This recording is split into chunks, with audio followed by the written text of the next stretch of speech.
पुनीत शर्मा को आपने सुना, मासूम बच्चों की मां का दर्द आपने देखा और जाहिर है जिस अंदाज में इस हत्याकांड को अंजाम दिया गया है, हर कोई हैरान है।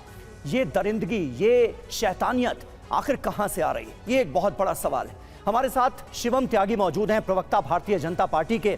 शिवम, अब इस मामले के सामने आने के बाद देखिए, क्योंकि यूपी नहीं पूरे देश को दहला कर रख दिया है इस डबल मर्डर ने, मासूमों के कत्ल ने, लेकिन बड़ा सवाल अब यह भी खड़ा हो रहा है शिवम कि कांग्रेस पार्टी हो या समाजवादी पार्टी प्रदेश की कानून व्यवस्था पर भी सवाल उठा रही है, कह रही है कि यह कैसा रामराज है, यह तो जंगल राज है। क्या जवाब देंगे आप? देखिए, चाहे समाजवादी पार्टी हो चाहे कांग्रेस पार्टी हो, लाशों पर राजनीति करना उनका अपना एक पैटर्न है, अपना एक स्टाइल है। उन्होंने कहा कि जिस तरीके से भारतीय जनता पार्टी चुनाव आ रहे हैं, वो हिंदू मुस्लिम पर चुनाव लड़ना चाहती है। साजिद और जावेद जो बाल काटने वाला था, उसने जाकर अहान और आयुष का गला काट दिया, ये भारतीय जनता पार्टी ने कहा था क्या?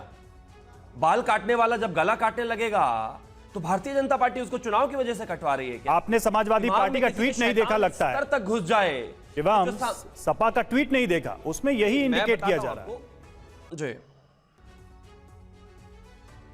मैं वही बात कह रहा हूं आपको कि आपको लगता है कि भारतीय जनता पार्टी थी वहां पर, या भारतीय जनता पार्टी के कार्यकर्ता थे वो लोग?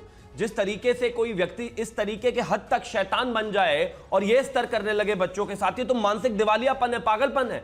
इन बाइट्स को देखकर जो वीडियोस कल रात से चल रही है, मैं मानता हूं कोई भी एक आम इंसान है, उसकी आंखों में अनायास ही आंसू आ जाने वाले हैं। आप मुझे एक चीज बताइए, सामने पड़ोस में कोई रह रहा है, उसके साथ वो रहते हैं, उसको चाय पिलाते हैं, पानी पिलाते हैं, लेकिन वही अपने दिमाग में अगर इस तरह का कोई फितूर पालकर बैठा है तो कम से कम इसको तो चुनाव से मत जोड़कर देखिए। मैं मानता हूं इतना नशंस मतलब इंसान की एक इंसान से दुश्मनी हो सकती है, आपकी मुझसे लड़ाई हो सकती है, एक हमउम्र से लड़ाई हो सकती है, मासूम बच्चों से ये अपने आप में मुझे लगता है इस पर राजनीति तो कम से कम नहीं होनी चाहिए। और जो हालात हैं उत्तर प्रदेश में, कानून का राज क्या है, कितना लोगों में डर है, लोगों के गैंगस्टर्स के प्लाकार्ड और तमाम चीजें हमने देखी हैं, लेकिन यकीन मानिए इस तरह का गुनाह, इस तरह का काम, ठीक है, राक्षस भी अगर इन लोगों को कहे तो ये छोटा शब्द है, और जितनी इनकी निंदा की जाए हर पॉलिटिकल पार्टी से वो कम है।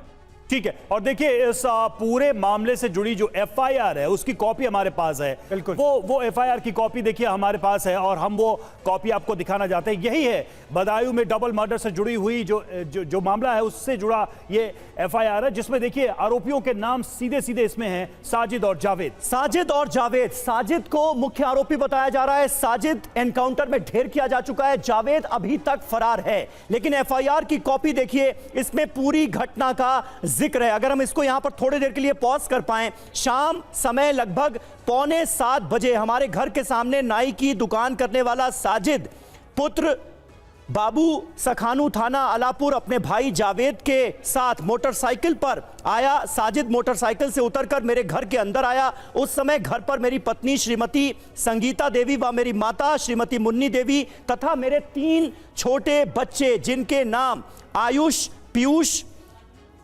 थे, और आयुष पीयूष और इसके बाद उम्र 9 वर्ष और आहान प्रताप उम्र 6 वर्ष मौजूद थे। साजिद ने घर आकर मेरी पत्नी से कहा कि मेरी पत्नी को डिलीवरी होनी है। आज रात्रि 11 बजे का समय दिया गया। उस समय साजिद का भाई जावेद मोटरसाइकिल लिए बाहर खड़ा था। जावेद बाहर खड़ा था, साजिद अंदर आता है। साजिद ने मेरी पत्नी से 5,000 रुपए मांगे। मेरी पत्नी ने कहा कि अभी लाकर देती हूं, यानी पैसे को लेकर भी कोई विवाद नहीं हुआ। पैसे मांगे गए साजिद की तरफ से, पत्नी ने कहा कि ठीक है मैं पैसे लाकर देती हूं। तभी साजिद ने कहा कि मेरे बीच वाले लड़के से पुड़िया लेता हूं। मेरे छोटे लड़के पीयूष को अपने साथ ऊपर लेकर चल दिया तथा मेरे बड़े लड़के आयुष से पानी लाने को कहा और उसके बाद ऊपर चले गए और ऊपर ही यह वारदात अंजाम दी गई है। रवि, बिल्कुल, और देखिए उसके बाद क्या होता है, जावेद को भी अंदर बुला लिया। चारों, जावेद, साजिद तथा मेरे 2 लड़के आयुष और आहान, उनके साथ ऊपर चले गए। और देखिए फिर क्या लिखा हुआ है इसमें कि मेरी पत्नी श्रीमती संगीता पैसे लेने अंदर घर में चली गई। तब मेरी पत्नी अंदर से पैसे लेकर बाहर आई तो ये लोग आ गए और उन्होंने आपको, और साजिद और जावेद जीने से उतर रहे थे और साजिद और जावेद से के खून से सनी हुई थी और उन्होंने मेरी पत्नी को देखते ही कहा कि आज मैंने अपने काम को पूरा कर दिया है, यह बयान दिया कि अपने काम को पूरा कर दिया। क्या वो काम था, यह अपने आप में आगे पता चलेगा, क्योंकि हत्या करने के मोटिव से आए थे, इस बयान से पता चलता है। और उनके हाथ में छुरी देखकर मेरी पत्नी एकदम घबराकर चिल्लाई तो मोहल्ले में काफी लोग आ गए, जिन्होंने उनको पकड़ने की कोशिश की।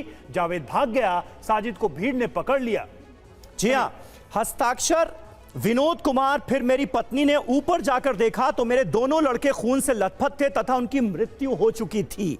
तभी मेरा लड़का बाहर से पुड़िया लेकर आ गया। जावेद ने मेरे पुत्र पीयूष को भी जान से मारने की नीयत से छुरी से वार किया, यह कहा गया है, जिससे उसके हाथ में गंभीर चोट आई। वहां मौजूद जनता ने साजिद को पुलिस के हवाले कर दिया। मौके पर काफी भीड़ आ गई थी तथा भीड़ का आक्रोश था। भीड़ का तथा अंधेरे का फायदा उठाकर वो वहां से भाग गया। मेरी पत्नी और मेरी माता के अलावा मोहल्ले के अन्य काफी लोगों ने भी ये सब कुछ अपनी आंखों से देखा। साजिद और जावेद से मेरी कोई दुश्मनी नहीं थी, किसी तरह की कोई दुश्मनी की बात नहीं सामने आई है। मुझे पता नहीं इन दोनों ने मेरे बच्चों की हत्या क्यों की। मेरे बच्चों की लाश घर पर है, मेरी रिपोर्ट लिखकर कानूनी कार्रवाई करने की कृपा करें, ये इस एफआईआर में कहा गया है।